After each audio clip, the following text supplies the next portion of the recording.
The Bush administration, actually, they put out a call for something called the Secure Border Initiative. And that was the idea of a virtual fence. Boeing got the bid up. There were a lot of subcontractors. And the idea was to build these towers, right, that would have all of video cameras, sensor nets, etc. But this was going to basically be all the way across the southern border where there wasn't physical fencing. And of course, there would still, beyond that physical fencing, similar technology used. Welcome, everyone, to another episode of the Open Minds podcast. I'm your host, Christopher Balkaran. Folks, this one's really interesting. I have with me Professor Rey Koslowski, prominent scholar in border control tech, highly extensive research on the evolution of border controls and the integrations of information technology in border control and border control management.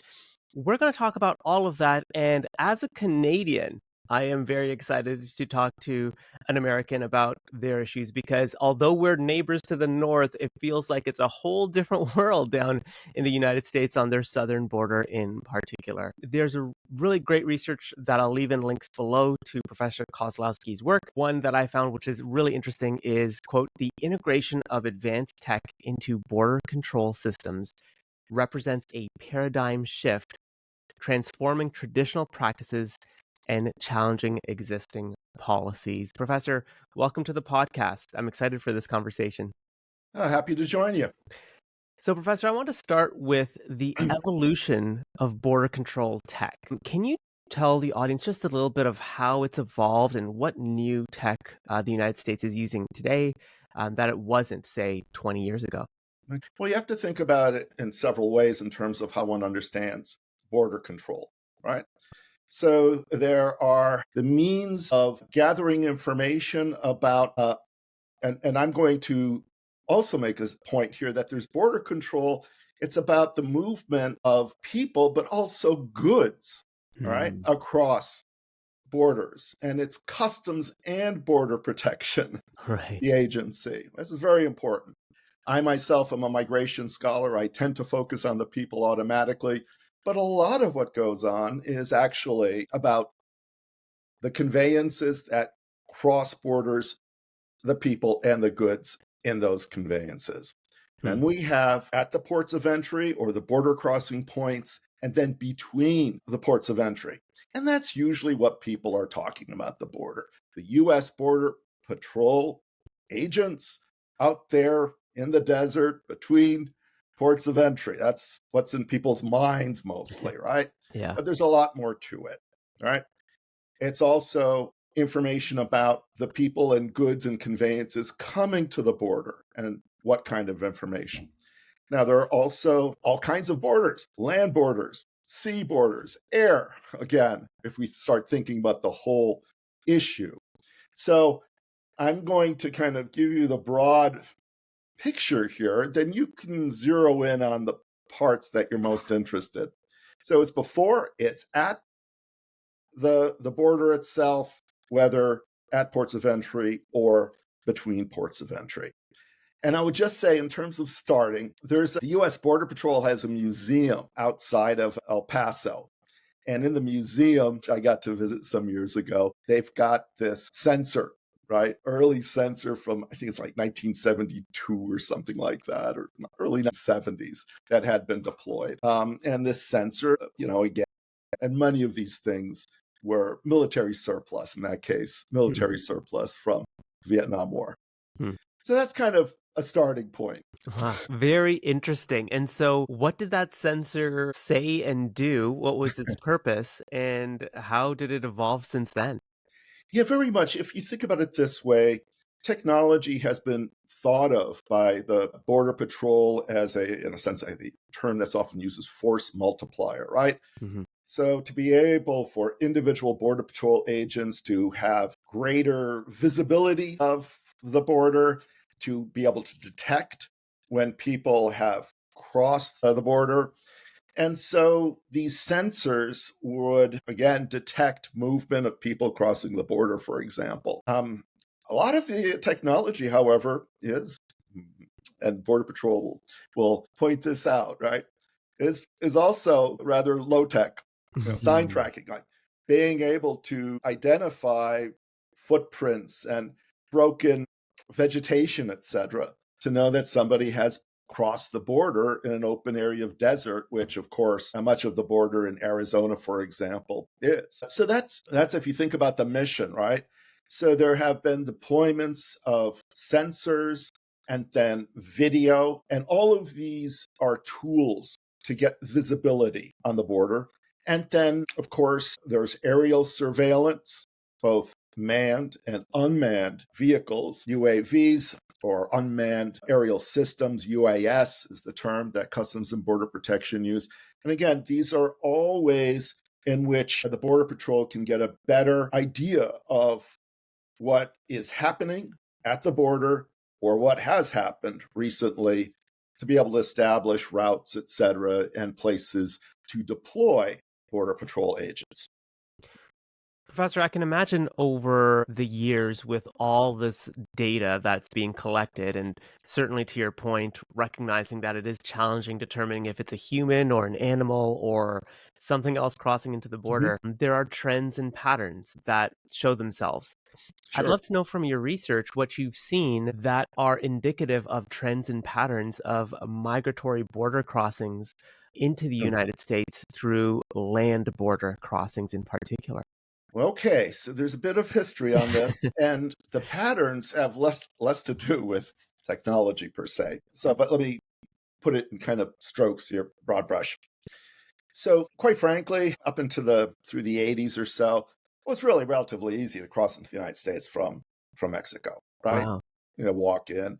If you were going to cross the Rio Grande, maybe somebody would help you out with taking your clothes across so they wouldn't get wet and you wouldn't be easily identified. Maybe $50, $100 to do that. Whoa. In the early 1990s, what was happening, there was a phenomenon of where there were groups of people, 150, 200, as many as 250 people, who would simply rush the border at the San Ysidro crossing, right south of San Diego.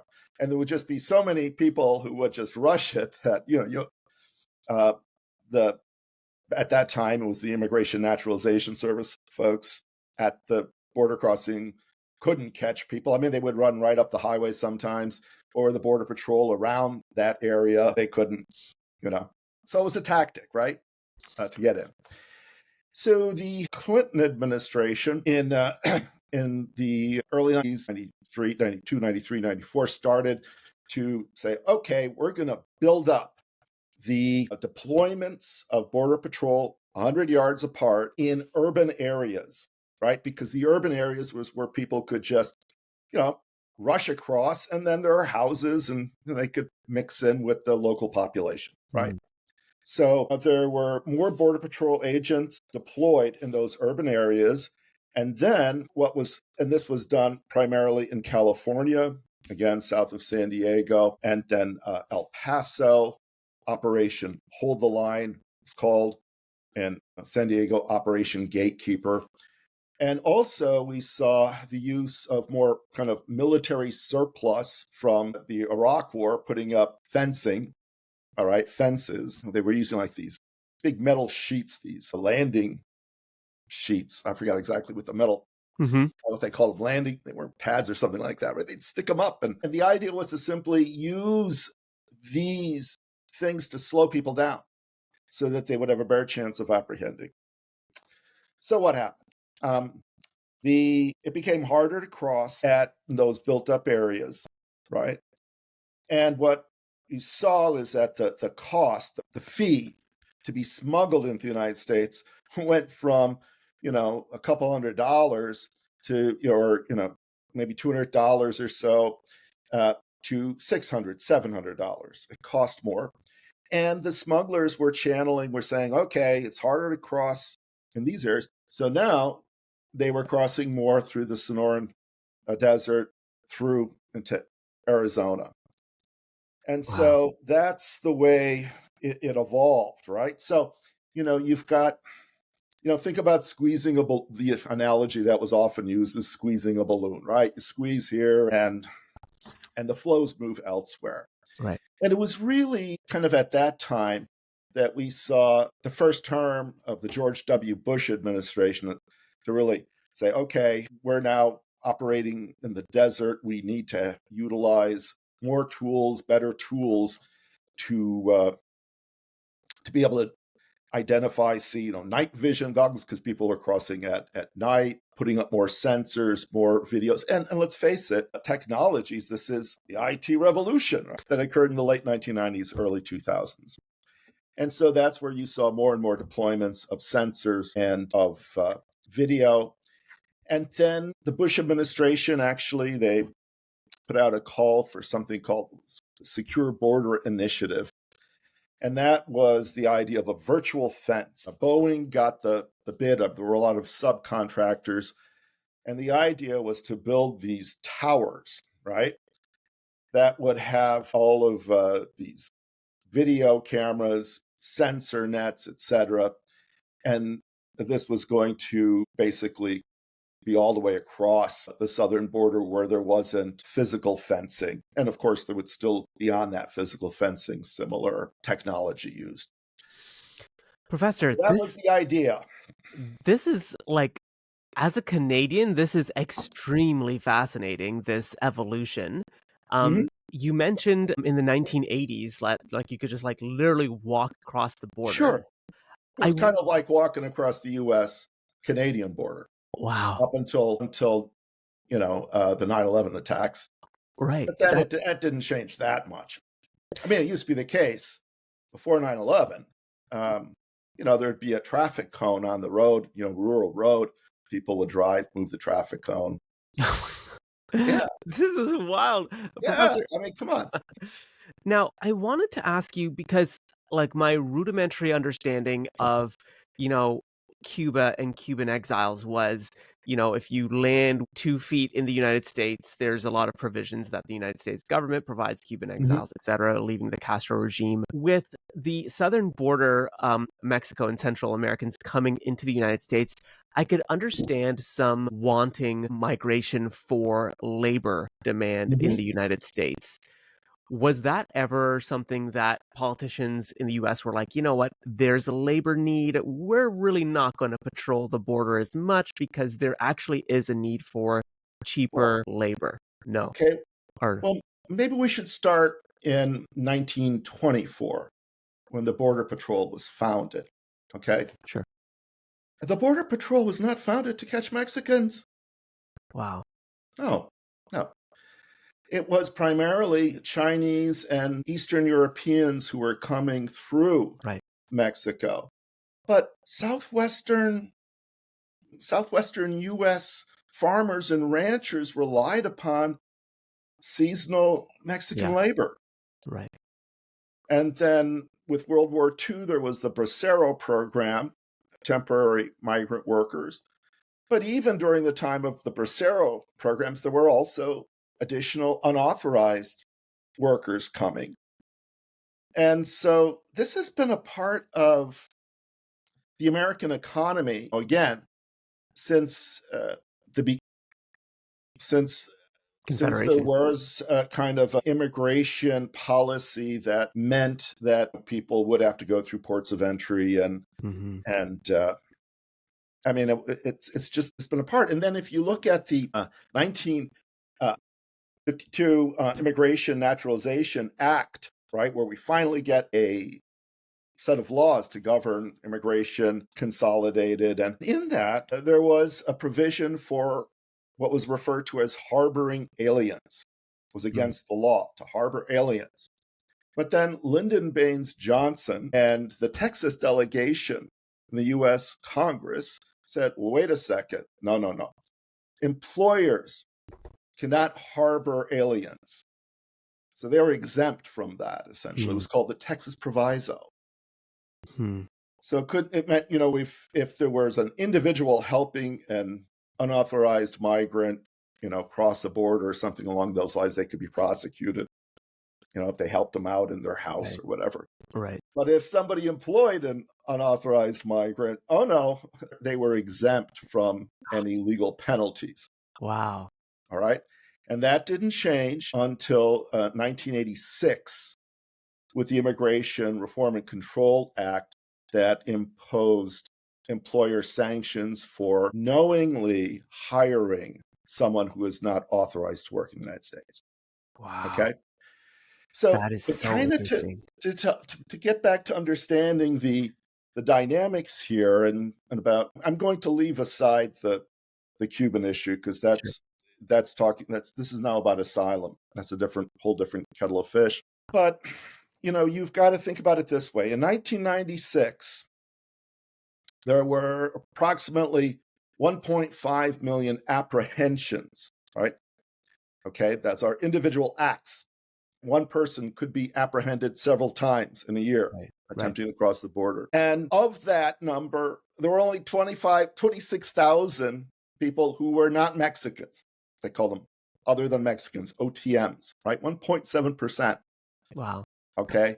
So the vast majority of people who were crossing the southern border were mostly, relatively young Mexican, mostly men coming to work, Mhm. mostly in the Southwest, but then to a certain degree, Chicago and a few other cities. But that's who crossed, and it was pretty much, I think pretty much except for 2005, it was below the other than Mexican, right? So 90% of the apprehensions were of Mexicans up until about 2010. Wow. All right. So the vast majority of people, again, Mexicans who were coming, working, um, and it was the vast majority, again, of the unauthorized migrant population, too. Professor, this is so interesting. So, thank you for that history and context because that really does set the scene, I think, to your earlier point about, there were then about 200 rushing the border. Yeah. Um, can you explain to me again, as a naive Canadian, Mhm. what started this quote rush? Were there economic considerations? Were Again, there I would just demand? say it's part of, there were, I don't know how to put it, but it's part of the economy. Hmm. All right. I mean, think about it this way. And even now, okay, there are about, I don't know, somewhere in the vicinity of 11 million unauthorized migrant workers and um, I think about 8.3 are employed, 8.3 million are working, right, in the Wow. economy now. And again, this is back in 1996, it was about 6 million unauthorized migrants. And Hmm. again, it's been the case that there are industries, farming, absolutely, picking all the fresh vegetables, fruits, etc., Mhm. construction, janitorial service, all of these sectors of the economy that employ unauthorized migrant workers. And it's been this way for decades and decades and decades. And again, if we just look at the Southwest and agriculture, it goes back to 19, over 20. 100 years ago. Yeah. All right. And it's been the case since then.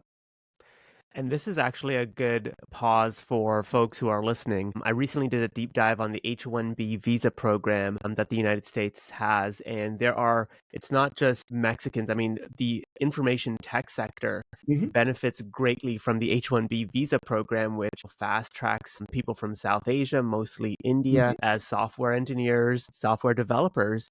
And, Facebook has paid, I think the DOJ did an investigation of Facebook's exploitative measures towards H-1B visa holders of paying them Mhm. Sure.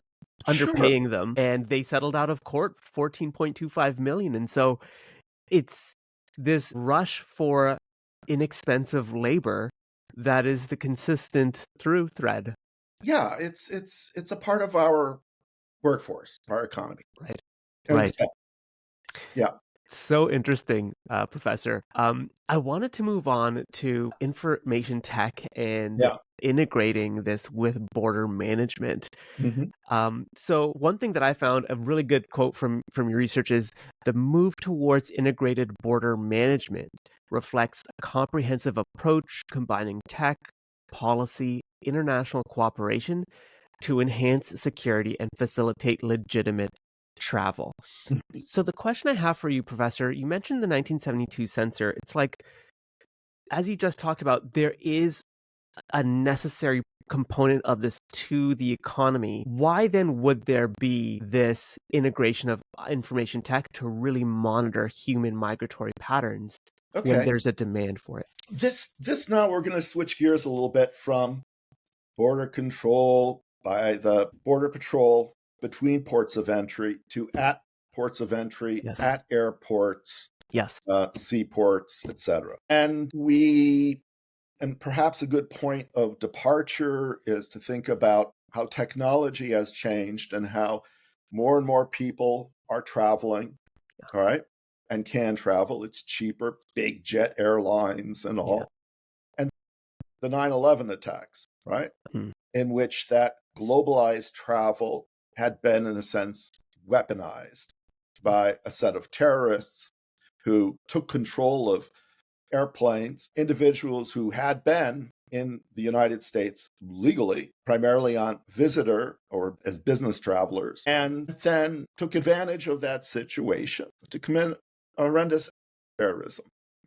Then after that, the United States, of course, said, oh my gosh, how could this happen? Part of it was the way in which visas were being issued. The fact that Saudi nationals, the vast majority, again, of the hijackers, the so-called muscle, they were Saudi nationals, and they were viewed as low risk, precisely because how many Saudi nationals are going to go work, in kitchens and picking vegetables, right? They're not coming to the United States. Yeah. So they're low risk for overstaying their visa and working without authorization. And that was the way that up until 9/11, the whole issue of visa issuance was viewed. Is this person going to go back at the end of 90 days or whatever the term of the visa will be? And so there were a whole host of efforts to tighten up the process by which visas were issued, the technologies used to communicate, to have watch lists for potential bad actors, shall we use, criminals or terrorists, etc., so that they would be denied visas. So this is within the State Department. And then, part of the issue was we had a very siloed government with the INS, Immigration Naturalization Service. And actually, as the story goes anyway, the day that George W. Bush heard that two of the hijackers, two of the pilots, had their visas for vocational education to go learn to be pilots approved. Again, this is after the attack. When he heard about that was the day that he said to abolish the INS. Wow. And that was the beginning of the whole idea of, not beginning, but the saying, we're going to set up this new Department of Homeland Security, because it was all siloed. And the information that the FBI had didn't make it to the immigration inspectors to stop some of the hijackers to enter, for example. So this is where information technology played an important role within government to overcome those silos. And so the State Department could share information about who's getting visas. The law enforcement agencies, the FBI, federal law enforcement, could share information so that an immigration inspector, customs inspector at an airport could say, wait a second, let me check this person, take the person in secondary, and then find relevant information to make an arrest, for example, right? So just at least not let the person in, all right? I mean, so that's what I was referring to there. And now here's the thing, though, is that the United States was at that time, asking for all sorts of information. So, for example, immediately after there was a passenger name record, right? So the passenger name record, that's when, you go book a plane flight, on, I don't know, Kayak or whatever, some Expedia or whatever, or directly with an airline. And you're giving information, credit card information, what kind of, special meal you want, vegetarian, halal, whatever, right? For example, all that data. And that's in your passenger name record. And U.S. Customs basically said, all airlines, we want all the passenger name record data. Wow. Okay, like that. Otherwise, well, we're just going to have to rip open everybody's suitcases. Oh my All God. right. So suddenly, of course, a lot of airlines complied. Right. Yeah. The problem was European airlines were subject to European data protection rules. Mm. So it took many, many years until the United States and the EU could negotiate an agreement on passenger name record data and how that would be shared.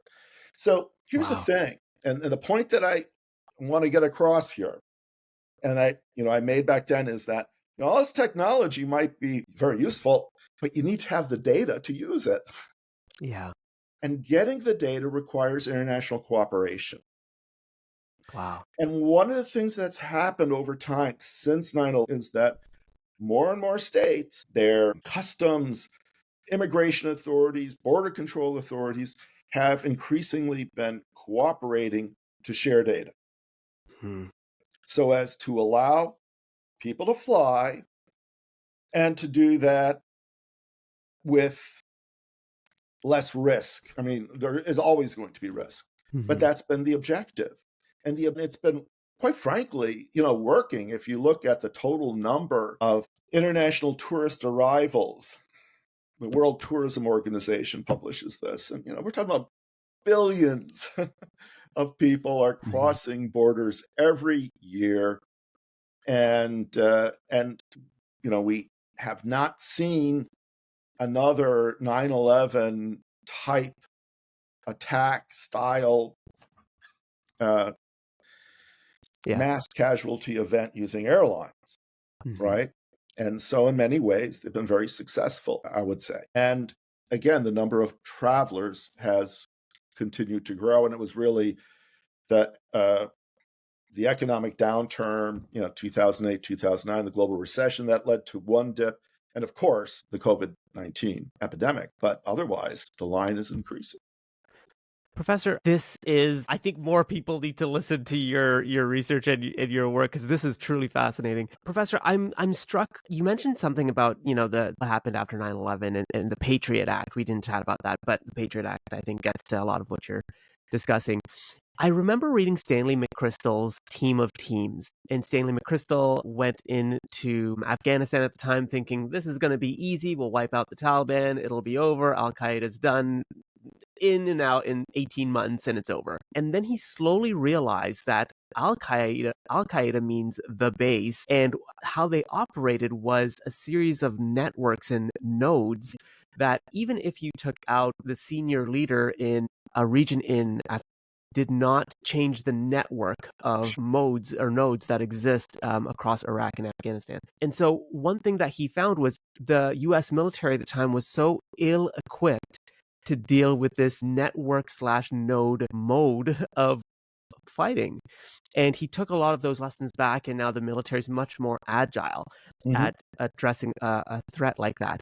And so, as you were speaking, I was thinking, I wonder if that was the entire purpose, to expose the apparatus of entry points into the United States, because clearly it seems like it was intended to highlight what you've just discussed. It's not, What do I you mean? mean, What's it when you're saying that right now? What do you mean yeah, by so it? like when I think of 9/11 and what happened, The attack itself was to, certainly it uh, was an attack on the United States, yeah, 100%. but I don't understand, to But put a also, light on U.S.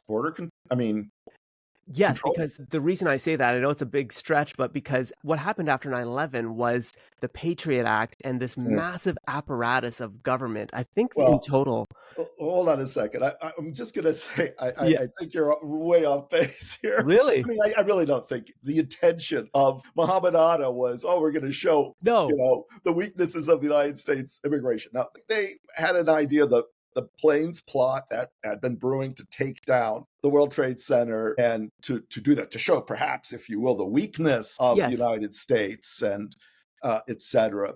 I don't think they had that sophisticated a view of our uh, immigration controls per se.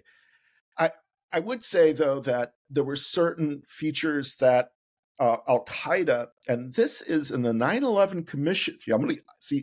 I'm an academic. I can't help myself. I'm going to recommend readings. So the 9/11 Commission had its report, right? But they also had another report on terrorist travel.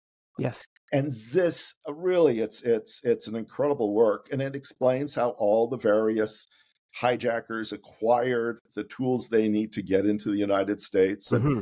and using fraudulent documents and that's another thing that Al Qaeda had a whole passport office. I mean, so Yeah. there was a degree in which terrorist organizations develop kind of countermeasures to border control. And by the way, on tech, right? Same thing, the cartels. They invest in countering US technologies too with their own. So, you know, the thing I would suggest, and probably part of the problem and what you're pointing to in terms of McChrystal, is that all too often, whether it's the military or border control officials, etc., is there's a fairly static understanding of the opponent, right? And oh, we just need this technology and that's going to fix the problem, whatever it is. But hold it. It's moving. It's a moving target. Things are changing, including the technological environment, right? That's another thing. I mean, like, take I mentioned drones, and you were interested in the article on drones. And, the United States, again, the Border Patrol starts utilizing Predator drones for surveillance and all. But guess what? The cartels, they're buying cheap, small drones and using that to surveil the Border Patrol officers and where they're at.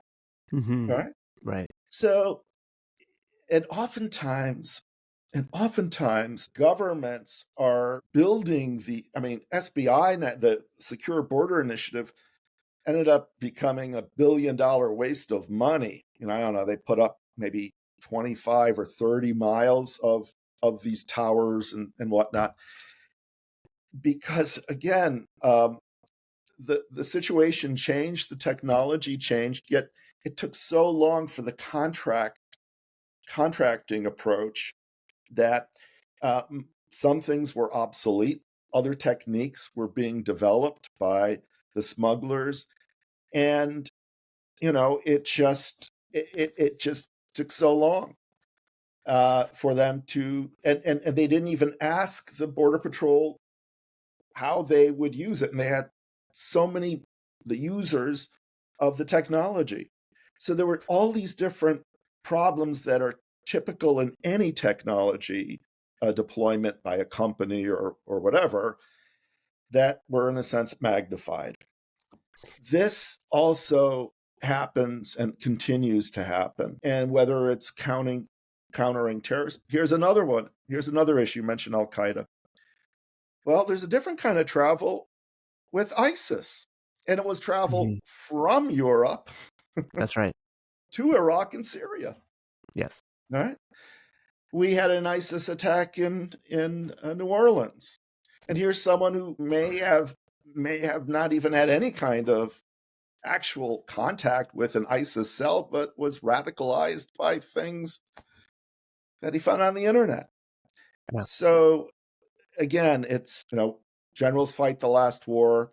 Same thing happens in border patrol and migration management. Professor, where I was going with the comparison with General McChrystal was the paradigm shift that was spurred on by fighting Al Qaeda, the network, the node module that they utilized. When I think of the 9/11 attacks and I think of the security apparatus that happened after that, that was a pivoting moment for the United States. I think you would agree with that on how it approached immigration, border security, etc. And the investments that went into it. SBI, you mentioned, was not the best investment, but certainly if you include both wars, we're talking in the trillions of dollars of investments. And so that, again, I'm not saying Mohammed Atta had that foresight to think that way. Understood. But I think what Al-Qaeda saw was lacking border security measures that could be infiltrated or something like that. Oh, Because, sure. right, and you mentioned the cartels using drones, and I feel like sometimes the US or just any government's trying to catch up to what other actors are doing to infiltrate their communities. No, Al Qaeda, sure, they saw weaknesses. I Yeah. mean, in terms of the planning, oh, here, get this, Egyptian in Yes, Germany, exactly. a student who, I mean, of course, these are individuals who are not going to be considered threats. That Correct. was that was the planning, absolutely. Yeah. And but again, and the real change is that how one perceives visa issuance. It's not a matter of somebody coming to take someone's job.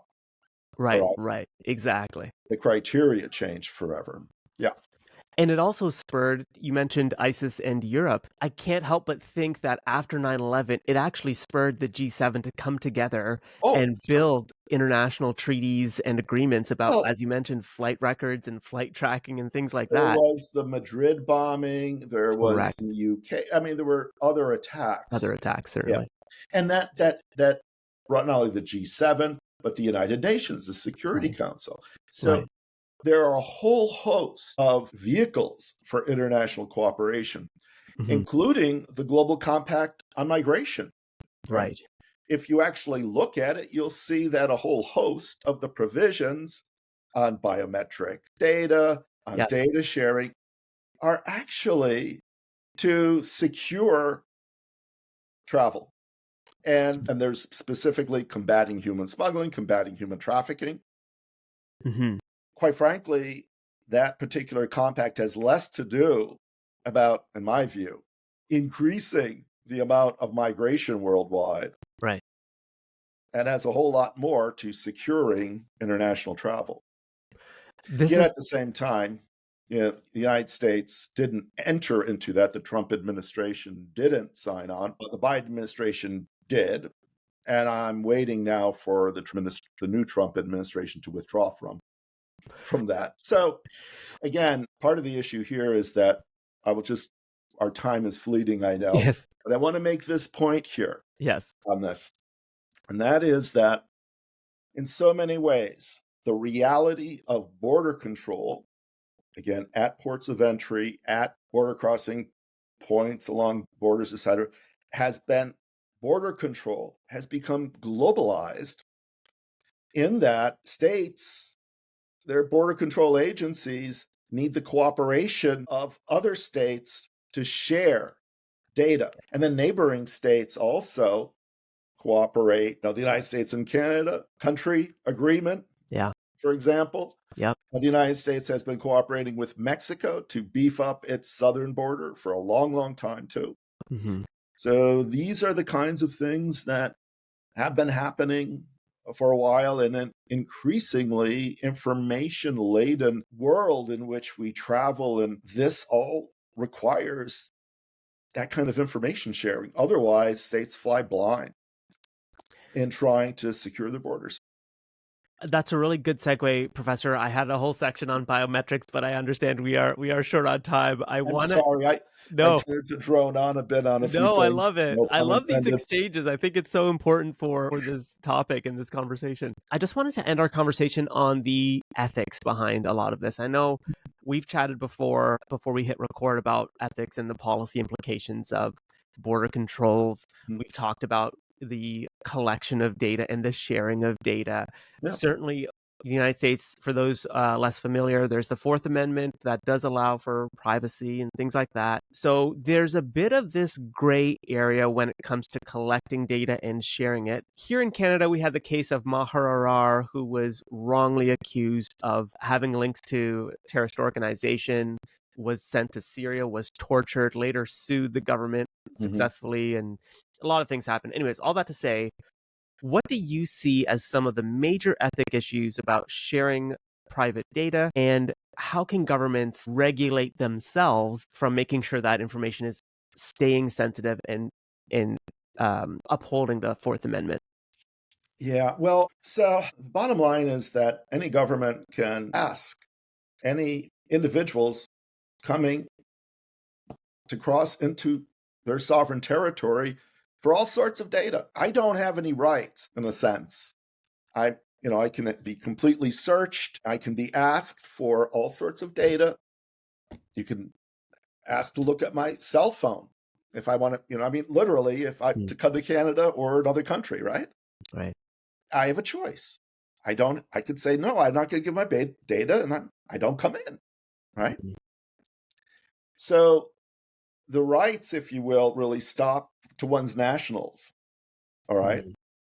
So this is how this has worked, where the United States, for example, after 9/11, the U.S., it was called U.S. Visit, so the biometric entry-exit program. So they demanded, all right, you've got a 10 fingerprints picture. And initially, a lot of these things were resisted because people didn't want to do that, and they stopped traveling to the United States. I know people who, academics who said, I'm not going. Eventually, things changed, and they did, but leave that aside.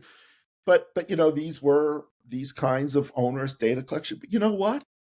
Look what's happened now. I mean, this is years ago when I was at a store and I saw some, 18-year-old putting a finger on to open up the register, the cash register that they were working, right? I said, well, wait a second. I said, oh, yeah, I need to do that, right? Yeah. Disney World uses biometrics, hand biometrics instead of a ticket, for example. Wow. Your cell phone now, people, you open it's the norms around sharing personal data. I mean, let's face it, I'm an oldster. I have a very different view of these things, but younger folks, believe me, they look at their Facebook pages and it's sharing way too much information, right? So I think part of the issue is that there's also been a type of change in terms of norms. And here's the thing, everybody worries about, government, big brothers, the U.S. government's going to take the data. And guess what? U.S. government, FBI, et cetera, they have big budgets to buy data. Yeah. They're buying it from the private sector. There are so many aggregators that are scraping up data about people, and that's how they get a lot of it. Wow. They don't need to go through all of the hassles of court orders, et cetera. I mean, there's certain kinds of data, phone taps, I guess, if anybody's still using a landline. I mean, there are certain things, but what I'm getting at is that some of the issues that were that, in a sense, evaporated with changing norms about what people share now in the United States, anyway. That's my sense of where things have gone on that. I think with aerial surveillance, with drones and using them along the border, there are concerns about how drones might be flying in people's backyards, et cetera, and that's come up a little bit. But, I don't know how to put it, but I think it's become less of an issue than it was 10, 15 years ago. Professor, I wanted to end this conversation by asking you what you foresee as the future of privacy in this increasingly shareable digital age, because, I was watching a recent announcement by the Trump administration about, more data centers for this AI revolution that they're undertaking. And I can only imagine that data collection is going to amplify 1,000x over the next 5 to 10 years. What are your thoughts of that? I know you're not a constitutional expert, but love to know your thoughts on privacy, Fourth Amendment, where our privacy rights end, where the government's rights for data collection begin. Yeah, I got to tell you, the thing about, and here's where I get really a bit afraid of things in the technology that is available. And that is that you've got a certain kind of convergence of drone technology, sensor technology, 5G mobile networks, Yes. artificial intelligence, and very importantly, facial recognition technology. So you've got advances in computing power and batteries and material science it's making it possible to build drones that can fly longer, they're easier to operate, and they can carry more weight while at the same time becoming much less expensive. And then you've got these sensors with ever greater resolution. I don't know, Google Argus, IS, a video surveillance system sometime. Mm-hmm. And this is something that BAE Systems had developed. It was a thing on science. It was amazing. This sensor mounted on a drone could see objects just 6 inches wide and track every moving object within 36 square miles. All right. And this is several years ago, right, that this was out there. So I could imagine where there are going to be surveillance drones that could really pick up quite a bit of information. And then you've got all these 5G networks that we're all using now. They're 100 times faster than the 4G mobile networks. And what this also means is that it could make it possible for mobile phone controlled consumer drones to transmit high def video transmission of a whole lot of things. And remember, looking into people's backyards. Yeah, Wow. yeah, and with high resolution. And Wow. then you go take a look at something like the EU has this Border project. And this is all a project that was a research project. How can we integrate all of this drone technology, new technologies for border control? I mean, it's amazing what they thought of there. All right. Wow. So it's the integration of these. Then you add in artificial intelligence with large databases of facial imagery that can be collected. The Chinese have been doing this incredibly well now because they have a lot of cameras and are using this for this social credit system. Mm-hmm. But here's the thing, border control authorities could potentially use the same kind of systems with facial recognition.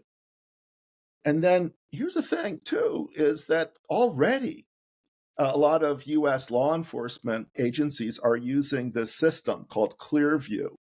It's the Clearview facial recognition app. And basically, what that does is it scrapes some 3 billion publicly available images from Facebook, YouTube, and millions of other websites, right?